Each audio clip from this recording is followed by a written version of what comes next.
সুন্দরবন দিবস পালিত হলো বর্ণাঢ্য শোভাযাত্রার মধ্যে দিয়ে। পাশাপাশি দক্ষিণ চব্বিশ পরগনার বিভিন্ন ব্লকে অনুষ্ঠানের মধ্যে দিয়ে প্রতিটি ব্লক সুন্দরবন দিবস পালন করলো, যেখানে নামখানা ব্লকের কলেজের মাঠে বিভিন্ন অনুষ্ঠানের মধ্যে দিয়ে সুন্দরবন দিবস উদযাপন করেন। অনুষ্ঠানে অংশগ্রহণকারীদের জন্য বিশেষ পুরস্কারের ব্যবস্থা, তার পাশাপাশি সাম্মানিক সার্টিফিকেট দেওয়া হয় স্কুলের ছাত্রছাত্রীদের। অনুষ্ঠানে উপস্থিত ছিলেন এলাকার সাধারণ মানুষ, স্বনির্ভর মহিলা থেকে সরকারি কর্মচারী, প্রশাসনিক দায়িত্বে থাকা এবং এলাকার বিশিষ্ট গুণী ব্যক্তিবর্গ উপস্থিত। মাননীয় মুখ্যমন্ত্রী মমতা বন্দ্যোপাধ্যায়ের নির্দেশে সারা দক্ষিণ চব্বিশ পরগনার প্রত্যেকটা ব্লকে 11ই ডিসেম্বর সুন্দরবন দিবস ঘোষণা করেছিল।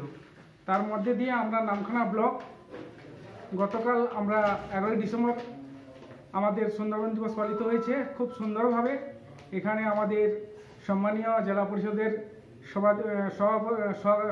সহকারী সভাপতি সম্মানীয় সীমন্ত কুমার মালী মহাশয় উদ্বোধক ছিলেন এবং সেই অনুষ্ঠান আজও চলছে, 12 তারিখ আজও চলছে।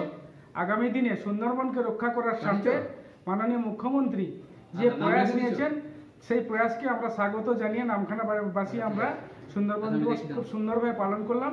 এবং এখানে আপনারা জানেন যে পরিবেশগত দিক থেকে সুন্দরবনকে খুবই প্রয়োজন, তাই এখানে গাছপালা, নদী, জল সব নিয়ে যে সুন্দরবন তাকে রক্ষা করতে হবে, এই হচ্ছে মূল কথা।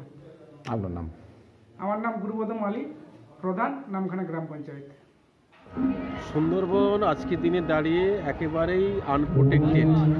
বিভিন্ন দিক থেকে সুন্দরবন অসংরক্ষিত।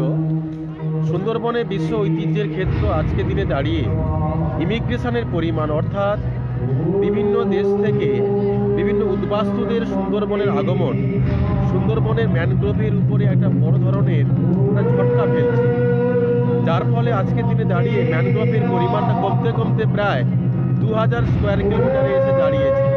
তো আমরা ভাবতে পারি সরকারের মূল প্রজেক্ট হওয়া উচিত বা প্রজেকশন হওয়া উচিত উদ্বাস্তুদের ঠেকানো আর ম্যানগ্রোভের অবাধ যে তাকে কাটা বা ম্যানগ্রোভকে ধ্বংস করা, তাকে রক্ষা করা সংরক্ষণের বর্তমান সরকারের প্রধান দায়িত্ব। তারপরে ভাবতে পারি আমরা অবাধে যে অবাধ ভেড়ি চাষ সুন্দরবনের 19টা দ্বীপের মধ্যে উত্তর চব্বিশ পরগনার 6টা যে ব্লক রয়েছে এবং আমাদের দক্ষিণ চব্বিশ পরগনার 13টা ব্লকের ক্যানিং 1, ক্যানিং 2, গোসাবাদ প্রচুর পরিমাণে অবাধে ম্যানগ্রোভকে ধ্বংস করে ভেড়ি চাষ করা হচ্ছে, যার ফলে আমাদের ম্যানগ্রোভের the wall of the nature, মানে আমাদের প্রকৃতির যে বাঁধ, আজকে বিপন্ন জায়গা থেকে দাঁড়িয়ে গেছে। আপনার নাম? সুমন্ত মণ্ডল, বিরোধী দলনেতা, নামখানা পঞ্চায়েত সমিতি।